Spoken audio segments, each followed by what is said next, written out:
সম্মানিত ভিউয়ার্স আসসালামু আলাইকুম। যে যেখান থেকে আমার ভিডিওটি দেখতেছেন সবাইকে আমার চ্যানেলের পক্ষ থেকে স্বাগতম।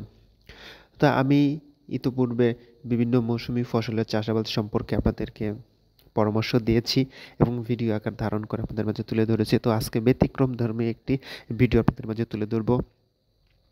এই ভিডিওটি তাদের জন্য খুবই গুরুত্বপূর্ণ যারা সফল খামারি হতে চায় এবং গবাদি পশু পালন করতে চায়, গাভী অথবা ষাঁড় যেটাই হোক, যারা একজন সফল খামারি হতে চান তাদের জন্য ভিডিওটি খুবই গুরুত্বপূর্ণ। তো আমি প্রথমেই বলবো, যারা গরু পালন করতে চান তারা গরু কেনার আগে অবশ্যই পর্যাপ্ত পরিমাণে ঘাসের ব্যবস্থা করে নেবেন, কারণ কাঁচা ঘাস ছাড়া গরু পালন আপনার একেবারেই অসম্ভব। শুধু দানাদার খাবারের উপর ভিত্তি করে গরু পালনের স্বপ্ন দেখলে আপনি পুরোপুরিভাবেই বৃথা যাবেন, কারণ বর্তমানে দানাদার খাবারের যেই দাম, শুধু দানাদার খাবার ধারায় কিন্তু আপনি গরু পালন করতে পারবেন না। তো দানাদার খাবারের পাশাপাশি আপনাকে অবশ্যই কাঁচা ঘাসের ব্যবস্থা করতে হবে। তো এই কাঁচা ঘাসের জন্য তো আপনাকে যেটা করতে হবে হচ্ছে নেপিয়ার ঘাস বা জারা গাছ, অনেক জাতেরই গাছ আছে। তো এইগুলো অবশ্যই আপনাকে চাষ করতে হবে।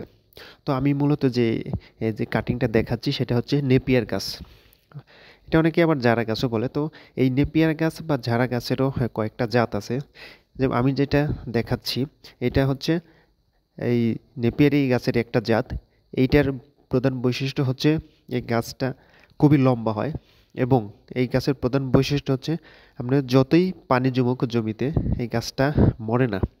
অনেক সময় দেখা যায় যে জমিতে নদীর জোয়ারের পানি ওঠে, তো সেই ক্ষেত্রে অন্যান্য কিছু জাত আছে যেগুলো মরে যায়, অথচ এই গাছটা কিন্তু মরে যাবে না।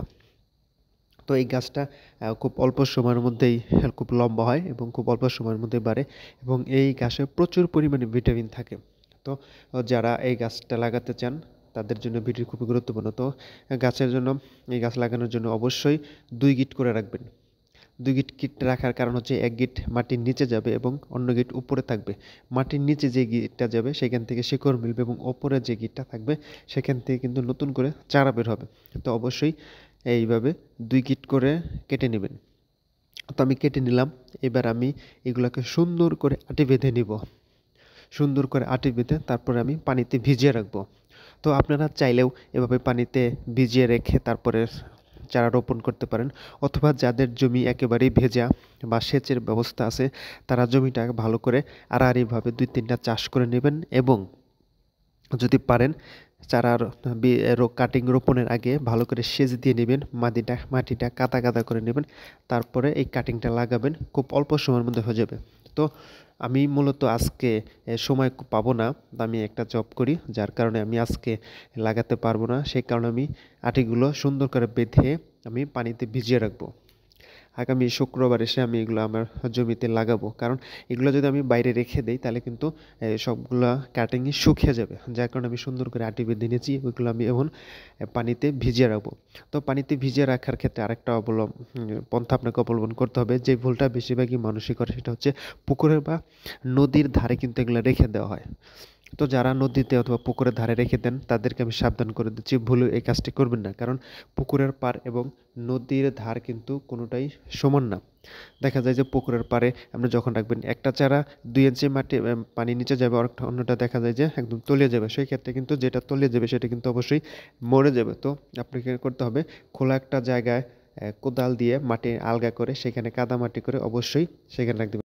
তো এই কাটিংগুলো আমি এক জায়গায় কাদামাটি করে সেখানে আমি ভিজিয়ে রাখলাম। আগামী শুক্রবারে আমি এগুলো আমি আমার জমিতে লাগাবো। তো কিভাবে লাগাতে হয় এবং কতটুকু দূরত্বে লাগাতে হয় এবং কতটুকু মাটির নিচে দিতে হয় সেগুলো অবশ্যই আমি আপনাদেরকে দেখাবো।